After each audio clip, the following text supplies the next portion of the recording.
Welcome to VL Academy. In the video, amalgamation, absorption and external reconstruction chapter, other exercise problem number 37, நம்ம பார்க்க போறோம், which is in page number 10.148 and 10.149. So, இதுல ரெண்டு company இருக்கு. One is BCO Limited and the other one is B Sons Limited. Okay. In the first balance sheet வந்து BCO Limited ஓடுது and second one வந்து B Sons Limited ஓடுது. Okay. And இதுல பாத்தீங்க அப்படின்னா பிகோ லிமிடெட் வந்து business லிமிடெடோட assets and liabilities எல்லாமே வந்து வாங்க போறாங்க. So Bigo limited is amalgamated with business limited as on March 31st, 2020, on which date the balance sheet of BSense Limited is as follows. Okay, so இங்க வந்து pico limited is amalgamated with BSense Limited. So இங்க அமால்கமேட்டட்னா என்ன, இவங்க pico limited வந்து business லிமிடெடோட போய் சேர்ந்துட்டாங்க. இப்போ நான் உங்களோட சேர்றேன் அப்படிங்கிறப்போ சேர்றவங்க கிட்ட நம்ம என்ன பண்ணுவோம், இப்போ நான் உனக்கு ஃப்ரெண்டா இருக்கிறேன் அப்படின்னா நீ என்கிட்ட ஃப்ரெண்டா இருக்கணும்னா இந்த விஷயங்கள் எல்லாம் நீ பண்ணணும், அப்பதான் நீ ஃப்ரெண்டா இருக்க முடியும் அப்படின்னு நம்ம கண்டிஷன் போடுவோம்ல. அந்த மாதிரி தான் இங்க வந்து என்னன்னா பிகோ லிமிடெட் பிசன்ஸ் லிமிடெடோட சேரணும் அப்படின்னா அதுக்கான சில கண்டிஷன்ஸ் கொடுத்துருக்காங்க. அதுதான் நம்ம அடுத்த ஸ்லைட்ல பார்க்க போறோம். And as of now, there is a two balance sheet of both the companies. So இந்த டேட்டாவெல்லாம் பேஸ் பண்ணி we need to prepare journal entries and balance sheet of the combined company. Okay. So beyond that, என்னென்ன adjustments கொடுத்துருக்காங்க அப்படின்னு பார்த்தீங்கன்னா, first pico லிமிடெடோட goodwill வந்து நம்ம value லெஸ்ஸா எடுத்துக்குவோம். அது வந்து ஒரு வேல்யூவா கன்சிடர் பண்ண மாட்டோம். அண்ட் அரியர்ஸ் ஆஃப் டெப்ரிசியேஷன் இருக்கும் அதே பிகோ லிமிடெட்ல. எவ்வளோ அப்படின்னு பார்த்தீங்கன்னா 4 lakh rupees. And shareholders in BCO Limited வந்து it will be under full satisfaction of their claims. அதாவது அந்த ஷேர்ஹோல்டர்ஸ்க்கு எவ்வளோ கொடுக்கணுமோ அதை கம்ப்ளீட்டா கொடுத்துருவாங்க. And shares in BSense Limited in the same proportion that the respective intrinsic value base பண்ணி தான் அந்த ஷேர்ஹோல்டர்ஸோட கிளைம்ஸ் எல்லாம் வந்து அவங்க ரெக்டிஃபை பண்ணுவாங்க. அது எப்படிங்கிறத நம்ம ப்ராப்ளம் ஒர்க் அவுட் பண்றப்ப பார்க்கலாம். அண்ட் இதுல வந்து ஜேர்னல் என்ட்ரிஸ் கேட்டிருக்காங்க. ஓகே, ஸோ இப்போ வந்து நம்ம இந்த ப்ராப்ளம் எப்படி ஒர்க் அவுட் பண்றது அப்படிங்கிறத நம்ம பார்க்கலாம். ஸோ இப்போ நாம இன்ட்ரின்சிக் வேல்யூ எப்படி கண்டுபிடிக்கிறது அப்படின்னு பார்த்தீங்கன்னா பிசென்ஸ் லிமிடெடோட இன்ட்ரின்சிக் வேல்யூ கண்டுபிடிக்கணும். ஸோ இங்க எப்பவுமே வந்து assets available for equity share holders, total assets என்ன, total number of equity shares என்ன அப்படிங்கிறத நம்ம பார்க்கணும். ஸோ இங்க டோட்டல் அசெட்ஸ் அப்படின்னு பிசென்ஸ் லிமிடெட்ல பார்த்தோம் அப்படின்னா ஃபிக்ஸட் அசெட்ஸ் இருக்கு, கரண்ட் அசெட்ஸ் இருக்கு, இன்வெஸ்ட்மெண்ட்ஸ் இருக்கு அண்ட் குட்வில். இந்த குட்வில் தான் வந்து நம்ம வேல்யூ லெஸ்ங்கிற மாதிரி எடுத்தோம், அதனால குட்வில்ல நம்ம சேர்க்க மாட்டோம். Okay, and so fixed asset, current asset, investments and liability side பார்த்தீங்க அப்படின்னா unsecured loan and sundry creditors and provision for taxation, depreciation. So இந்த டெப்ரிசியேஷன் 4 lakh வந்து அட்ஜஸ்ட்மெண்ட்ல கொடுத்துருக்காங்க. So there is a depreciation for BSense Limited, அது வந்து 4 lakh rupees. So இப்போ இந்த values எல்லாம் எடுத்து நம்ம லெஸ் பண்றப்போ finally we'll get the amount as 90 lakh rupees. Okay, so இங்க வந்து பாத்தீங்க அப்படின்னா ஃபிக்ஸட் அசெட்டுக்கு நேரம் 83 lakh இருக்கு, அண்ட் கரண்ட் அசெட்டுக்கு நேரம் 69 lakh, அண்ட் இன்வெஸ்ட்மெண்ட்க்கு நேரம் 17 lakh இருக்கு, அண்ட் குட்வில் இல்லை. ஓகே, ஸோ இப்போ இது 3 அடுத்தது இந்த 22 lakhs அப்படிங்கிறது வந்து unsecured loan minus 42 lakhs, அது வந்து sundry creditors and provision for taxation 11 lakh and 4 lakh வந்து adjustmentல கொடுத்திருக்காங்க. So இப்போ இங்க add பண்றதெல்லாம் பண்ணி less பண்ண வேண்டியதெல்லாம் பண்ணோம்னா will get rupees 90 lakh. Number of equity shares in BSense Limited பொறுத்த வரை 50,000 shares. So இந்த 90 lakh divided by 50,000 shares is equal to rupees 180. So இதுதான் intrinsic value. So amalgamate பண்றப்போ ஒரு ஷேரோட வேல்யூ வந்து 180 rupees இருக்கு. Okay, this is how we have to calculate. Intrinsic value அப்படிங்கிறது வந்து அவங்க இன்வெஸ்ட் பண்ணதுக்கான வேல்யூ என்ன, அதாவது ஒரு கம்பெனி அமால்கமேட் பண்றப்போ அந்த வேல்யூவை நம்ம கண்டுபிடிக்கணும். That is call intrinsic value. So ஒரு ஷேரோட value rupees 180 rupees. Okay, and so the same method we need to follow for BSense Limited. So previous slideல நான் BSense Limited repeat பண்ணிருப்பேன், that is BCO Limited, and இது வந்து BSense Limited. BSense Limitedல வந்து total assets எவ்வளோ அப்படின்னு பார்த்தீங்கன்னா fixed asset plus current asset. So இங்க fixed asset 1 crore 60 lakhம் current assets வந்து 1 crore 68 lakhs இருக்கும்.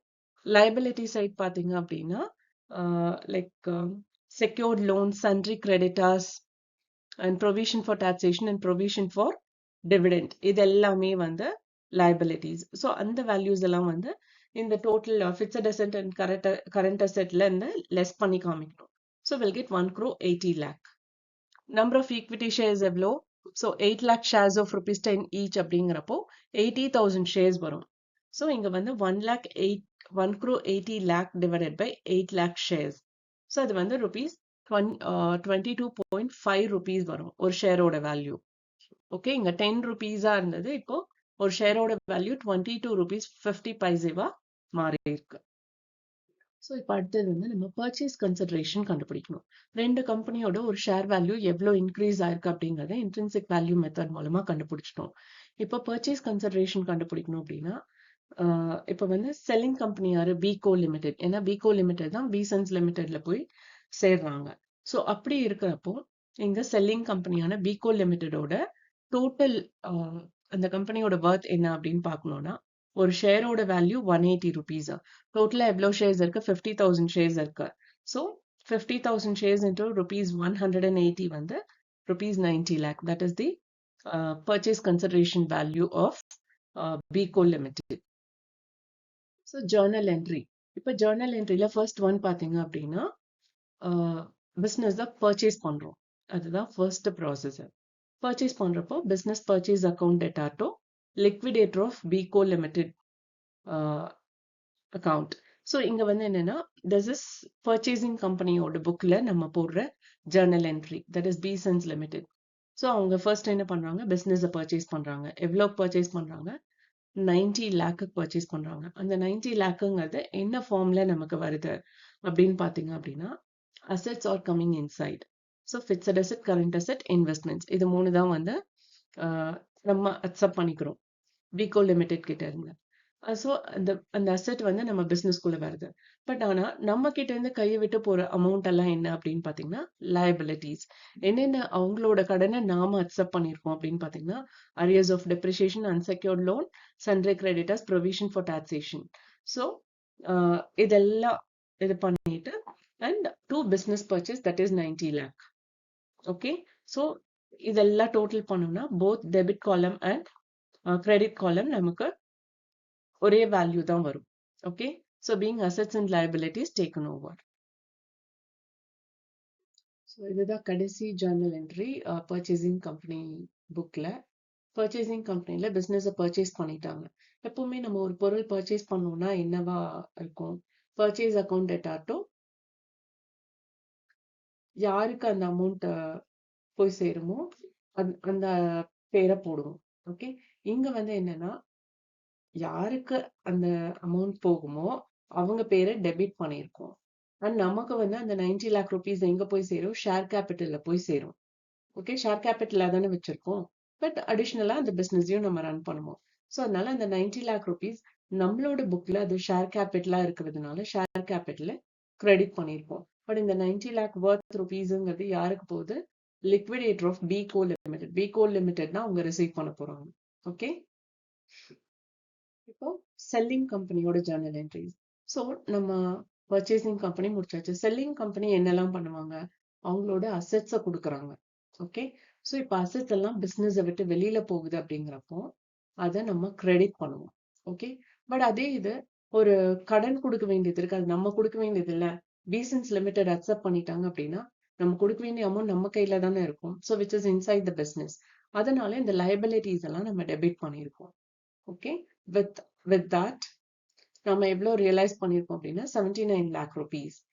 ஸோ அதை கிரெடிட்ல போட்டிருக்கோம். Okay, so this is the first two entry for selling company. அடுத்தது பிசன்ஸ் லிமிடெட் அக்கௌண்ட் டெட்டாட்டோ ரியலைசேஷன் அக்கௌண்ட். ஸோ இப்போ பர்ச்சேஸ் கன்சிடரேஷன் கண்டுபிடிச்சிட்டோம். அசெட்ஸ் வாங்கியாச்சு, லயபிலிட்டி அக்செப்ட் பண்ணியாச்சு. ஃபர்தரா அந்த பிஸ்னஸோட வேல்யூ என்ன அப்படிங்கிறத ஃபைனலைஸ் பண்ணி நாம அந்த பிஸ்னஸை பர்ச்சேஸ் பண்றதா அக்செப்ட் பண்ணிட்டோம். ஸோ இப்போ அது எவ்வளோ அப்படின்னு கண்டுபிடிச்சது based on intrinsic value, working note number 3, that is 90 lakh rupees. Okay, இந்த 90 lakh rupees பிசன்ஸ் லிமிடெட்க்கு வருது. அதனால அதை டெபிட் பண்ணியிருக்கோம். In spite of that assets and liability, they have realized. So அதனால realization credit பண்ணியிருக்கோம். அடுத்தது equity shares in Besant Co Limited account data to Besant Limited account. அது வந்து 90 lakh rupees. Okay. So எவ்வளவு shares worth அவங்க shares accept பண்றாங்க அப்படின்னா 90 lakhக்கு. Okay. Next one is being transfer of shares and reserves to shareholders. So already அந்த reserves எல்லாம் இருக்கும் இல்லையா, அதெல்லாம் வந்து ஷேர் ஹோல்டர்ஸ்க்கு கொடுத்துட்றாங்க. ஸோ இங்க வந்து ஷேர் ஹோல்டர்ஸ்க்கு வந்து இட்ஸ் கோயிங் அவுட். நம்ம கையில இருக்கிறது என்னது?